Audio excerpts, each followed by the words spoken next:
Quelle est la place de la femme dans votre pays? Quel rôle joue-t-elle?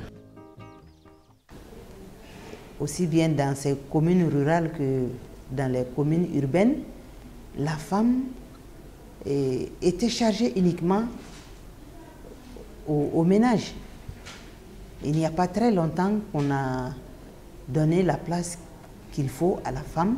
Quand on a un choix entre un garçon et une fille à scolariser, on choisit rapidement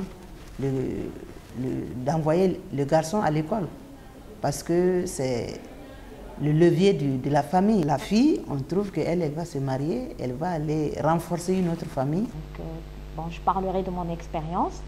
Au niveau de la préfecture d'Agadir Daoutianen, il n'y avait pas beaucoup de femmes qui occupaient des postes de responsabilité, c'est-à-dire, je dirais, des cadres supérieurs, chefs de service, etc. Il n'y en avait pas beaucoup. Maintenant, les choses, ils ont beaucoup changé. Donc, déjà par rapport à ce que j'ai vécu moi-même, donc au départ, ce n'était pas facile de travailler dans un univers qui était fait uniquement d'hommes. À partir du moment où la femme accepte de jouer un rôle, elle est acceptée dans le milieu même qui est très souvent fermé, comme celui de la politique. Bon, c'est vrai qu'il n'y en a pas suffisamment qui osent franchir le pas, mais à partir du moment où la femme décide de prendre en main ou de s'exprimer sur certaines questions, elle est écoutée. Une femme dans le milieu rural ne prend pas la parole, par exemple, en public, donc c'est vrai que, on va dire, politiquement, dans le milieu rural, elle n'est pas aussi présente que dans les milieux urbains. Premièrement, les femmes ne travaillaient pas d'habitude comme maintenant. Avant, les femmes travaillent peu seulement, mais maintenant, les femmes ont du travail. Hein. Elles s'en vont au champ, elles portent du bois, elles préparent tout. Elles font tout maintenant. Bon, les associations là, ici à Bobo, je pense que c'est uniquement les femmes, hein, que ce soit ceux qui font le Soumbala, le beurre de karité et les sachets qu'on transforme en sac, tout ça là, c'est des femmes. C'est des femmes. Et puis nous, dans le secteur tourisme, on a l'avantage aussi, je pense, d'avoir une très bonne présence de femmes. Beaucoup d'entreprises touristiques sont dirigées par des femmes, peut-être parce qu'on a beaucoup plus, on a le contact beaucoup plus facile. Quelles sont les difficultés rencontrées par les femmes quand elles ont une volonté d'indépendance? Les hommes ne donnent pas une place à une femme de cultiver. Jamais. Ils ne font pas ça. Les hommes ne font pas ça. Les femmes travaillent, mais leurs recettes là, c'est peu. Les hommes ne donnent pas de l'argent aux femmes. Les femmes sont obligées d'enlever des petits champs pour que d'ici la saison, elle peut avoir un peu pour acheter des pains et des assiettes.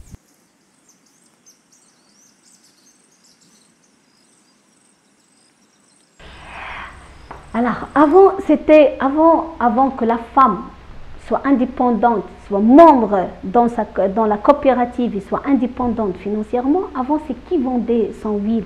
C'est elle qui fait toujours l'extraction et le travail et la production. Et c'est l'homme qui prend l'huile, il le vend au marché. Il ne sait même pas à quel prix il a vendu. Et c'est jamais son mari très gentil. Il va penser à elle, il va lui ramener des sandales ou quelque chose comme ça. C'est le plus gentil, disons. Demander des femmes de sortir de chez elles et d'aller travailler hors de chez elles et au milieu de Douar, c'est quelque chose qui n'est pas normal, quelque chose que la société n'acceptera pas. Vu du reste des clients, tu sais, être gérante à l'hôtel, c'est pas facile. Parce que si tu es gérante à l'hôtel, le plus souvent, tu ne gagnes plus de mari. Parce que les gens pensent qu'à l'hôtel, tu es là pour te prostituer.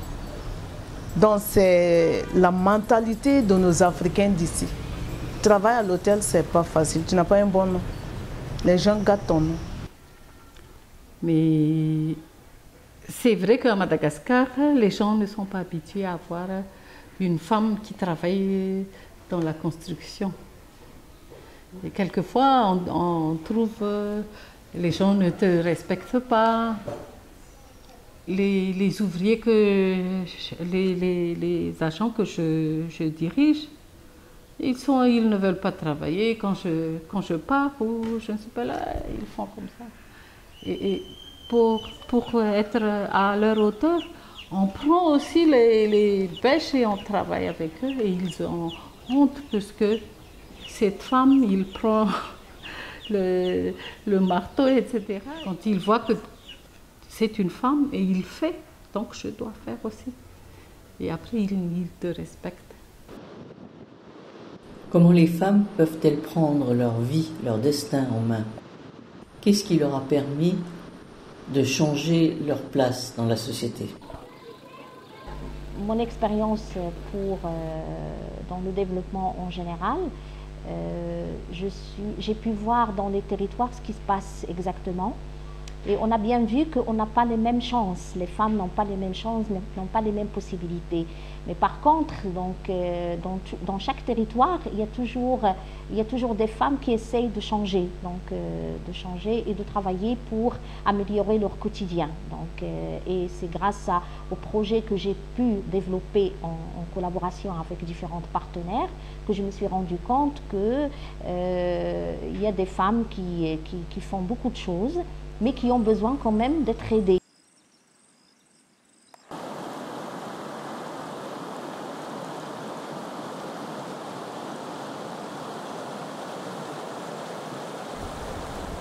Ce que je fais dans le groupement, si on va se réunir, je dis à une femme de dire ça à toutes les femmes. La formation de savon, là, on peut faire ça. Bon, si on a le matériel, bon, comme il y a du beurre, on peut faire des savons pour qu'on puisse vendre ça, rechercher 5 francs. Ça, c'est mieux. Le 23,5, là, c'est exporté. Là, c'est tout ça, les commandes. C'est l'accompagnement à la formation et la commercialisation et la promotion des produits. C'est ça, c'est ses objectifs et c'est les axes dont il a beaucoup travaillé.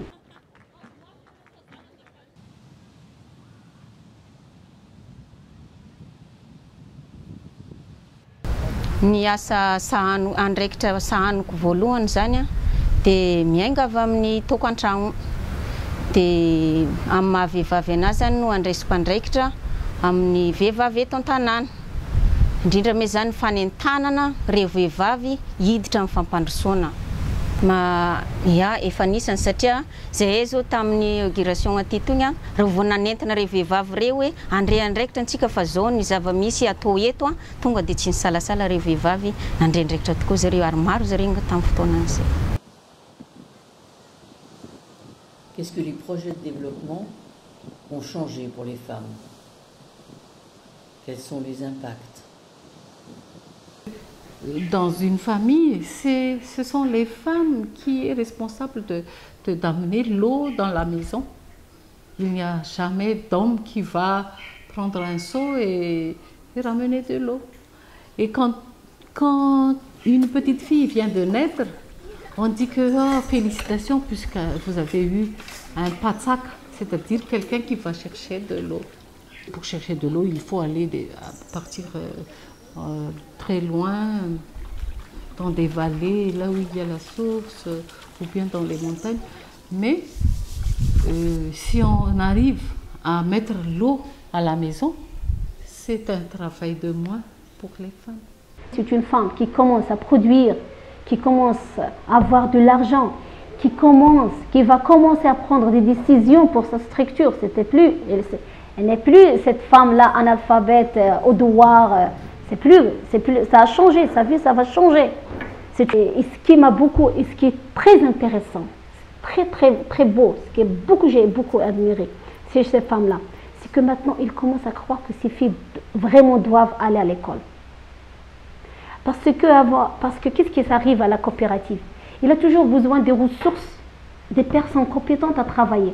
Alors c'est ce que j'ai aimé beaucoup. C'est maintenant, il dit maintenant, ma fille, c'est elle qui veut, je veux que ma fille travaille dans la coopérative. Pourquoi on va chercher une autre ailleurs de Doha? Je dis, alors, tu suis ta fille dans ses études et tu la pousses à étudier pour qu'elle ait son bac et après, elle vient travailler à la coopérative.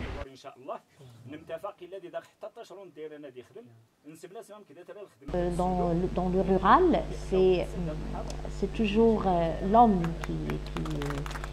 je ne dirais pas qui a le dernier mot, mais c'est l'homme qui est le chef de famille, c'est l'homme qui a un peu le pouvoir de décision.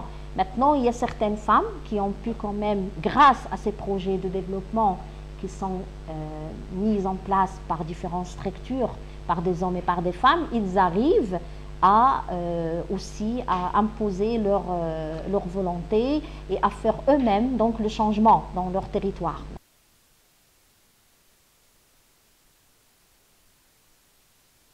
Misy fovana hitako satria vo telo taona eo zany nijoroan'ny fikambanam-behivavy io. Talohan'izay zany dia tsisy zany le fikambanam-behivavy tsy nijoro. Fa raha nomboka nijoro zany ny fikambanam-behivavy dia afaka zany izy ireo mahatsapa tegna fa tokony andraindraikitra mifampandrosoana ary efa misy efa mipetrapetraka zany na mifokontany na mambo raha regny zany dia efa mandraindraikitra izy ireo. Ny lafiny tsara zany dia afaka zany hoe mitantana zavatra salan'izao satria mbola tsy natao zany ohatran'izao ary mampaniry vehivavy koa zany ny fisiany ato anatin'le côté manana risque satria hatramin'izay zany dia seky lehilahy ihany no mipetraka anatina zavatra salan'izao. Ces écologes sont en contact avec la communauté, je vous ai dit, touristique, où il y a beaucoup de femmes qui sont impliquées. Nous, en comité d'orientation, les femmes sont presque majoritaires. On a été presque toujours très, très nombreuses. Donc ça fait que dans les associations après villageoises, peut-être que ça donne une envie aussi, après pour certaines, des femmes qui ont un petit peu de leadership, de sortir du rang et puis dire oui, bon, on est capable. Et c'est ce qui s'est passé, je pense, à Endeavourante, c'est que les femmes ont pris leur destinée en main. Pour vous, qu'est-ce que les femmes peuvent apporter au projet de développement? Quelle est leur particularité, leur différence? Parce que la femme, elle sait déjà ce qu'elle veut. Bon, et puis côté travail, là, elle ne néglige pas le travail qu'on lui confie. Le travail est toujours bien fait. Ouais, la femme au Burkina, moi je voulais que, quel qu'en soit le travail, ils n'ont qu'à beaucoup impliquer les femmes parce qu'elles rapportent plus. Elles ont de ces idées-là qu'elles développent. Beaucoup, beaucoup. La femme aussi est sensible. Voilà. Donc il faut l'impliquer partout. Les femmes, quand elles gèrent quelque chose, c'est comme si elles gèrent leur famille, dans leur famille. Et pour les hommes, peut-être qu'ils vont, je ne sais pas, ils vont acheter de l'alcool avec l'argent, mais avec la femme, ils vont être dans les villages. Ils vont surtout se soucier de la gestion, de la propriété du point d'eau. Quand il y a quelque chose qui ne marche pas, c'est elles qui vont exiger la collecte des petites fonds comme ça. Et qu'est-ce qu'on a fait, les critères qu'on a fait ici à l'Union, c'est que dans l'organigramme, le conseil administratif où il y a 6 coopératives, on a obligé que ce soit 3 coopératives présidées avec des présidentes qui ont un niveau institutionnel un petit peu élevé et 3 autres des analphabètes. Pourquoi? Pour qu'ils apprennent. Ils ont compris c'est quoi le conseil administratif. Même si l'analphabète, tu vas l'entendre, elle va discuter. Elle va discuter à haute voix. Pourquoi? Non, j'en veux ça. Pourquoi on n'a pas réalisé? Non, vous avez dit ça et on ne l'a pas réalisé. Pourquoi? Alors, c'est très beau d'écouter ça, c'est très beau parce que parfois on fait des fautes, on n'y voit pas. Mais en discussion, on voit qu'on a commis des fautes et on apprend et on corrige. Vraiment, les femmes jouent un rôle important dans la société actuelle, hein, parce qu'elles sont à la base de tout. Là où il y a une femme, et on sent déjà quelque chose. C'est-à-dire la femme, elle se bat. Elle se bat. Donc je me dis que c'est progressif et qu'un jour viendra où la femme sera responsabilisée à 100%, où elle pourra briguer des postes de responsabilité à 100%. Une seule clé, c'est croire à son projet. Si on y croit, on réussit. On réussit même s'il y a des contraintes.